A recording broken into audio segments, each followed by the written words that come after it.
আসসালামু আলাইকুম।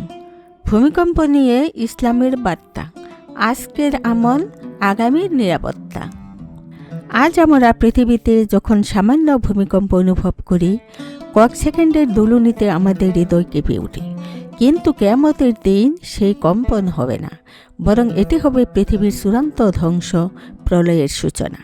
সেই দিনে সূর্য আর আলো দেবে না, আকাশ শান্ত থাকবে না, পৃথিবী তার ভারসাম্য হারাবে, মানুষ দিশেহারা হয়ে ছুটবে, কিন্তু কোনো আশ্রয় পাবে না। ইসলাম আমাদের সেই দিনের জন্য সতর্ক করেছে, কারণ কিয়ামত শুধু ভয়ঙ্কর দিন নয়, এটি আমাদের আমলের হিসাব নেওয়ার দিন। রাসূলুল্লাহ সাল্লাল্লাহু আলাইহি সাল্লাম বলেছেন, কিয়ামত এমন এক মুহূর্তে আসবে যখন মানুষ একেবারে অপ্রস্তুত থাকবে। পৃথিবী তার শক্তি সহ্য করতে পারবে না, মানুষ হারিয়ে যাবে অসহায়তায়। কুরআনে আল্লাহ তাআলা স্মরণ করিয়েছেন, কিয়ামতের দিন পৃথিবী ভয়ঙ্করভাবে কেঁপে উঠবে। যখন পৃথিবী তার পূর্ণ শক্তিতে কেঁপে উঠবে এবং পৃথিবী তার ভেতরের যাবতীয় বোঝা বাইরে নিক্ষেপ করবে। বোঝা বলতে আমাদের কৃতকর্ম, মঙ্গল ও অসৎ কাজ বোঝানো হয়েছে। পৃথিবীর সমস্ত চরম শক্তি প্রকাশ পাবে, যা মানবজাতিকে আতঙ্কিত করবে।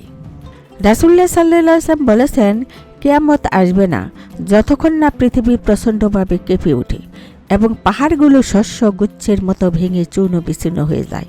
পাহাড় আর শক্ত থাকবে না, তুলার মতো উঠতে থাকবে। সমুদ্র উত্তাল হবে অগ্নির জ্বালায়, আকাশ ছিন্ন ভিন্ন হবে, সূর্য নিভে যাবে, শিশুদের চুল সাদা হয়ে যাবে সেই আতঙ্কে। মানুষের হৃদয় এমনভাবে নাড়া পাবে যা ভাষায় বর্ণনা করা সম্ভব নয়। সেদিন মানুষ আতঙ্কে দৌড়াবে, কিন্তু কোথাও নিরাপত্তা পাবে না। মা তার দুধের বাচ্চাকে ভুলে যাবে, গর্ভবতী নারী ভয়েই গর্ভপাত করবে। আল্লাহ তাআলা বলেন, যেদিন এই পৃথিবী পরিবর্তিত হয়ে অন্য পৃথিবী হবে এবং আকাশমণ্ডলেও মানুষ উপস্থিত হবে আল্লাহর সামনে। আল্লাহ তাআলা বলেন, যেদিন এই পৃথিবী পরিবর্তিত হয়ে অন্য পৃথিবী হবে এবং আকাশমণ্ডলেও মানুষ উপস্থিত হবে আল্লাহর সামনে, যিনি এক পরাক্রমশালী। সেদিন পৃথিবীর আকার, পরিবেশ, অবস্থা সবই বদলে যাবে।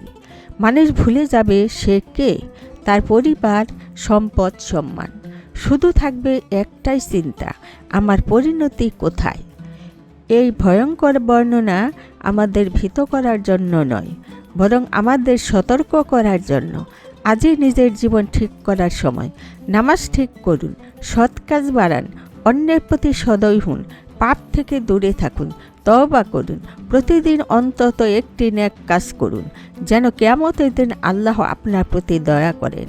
কিয়ামত ও প্রলয়ঙ্কারী ভূমিকম্পের বর্ণনা আমাদের প্রস্তুত করার জন্য। সেদিন কেউ আমাদের রক্ষা করতে পারবে না, না পরিবার, না সম্পদ, না ক্ষমতা। যখন পৃথিবী ভেঙে পড়বে, আকাশ ছিন্ন ভিন্ন হবে, মানুষ দিশেহারা হবে, সেদিন একমাত্র নিরাপত্তা হবে আল্লাহর দয়া।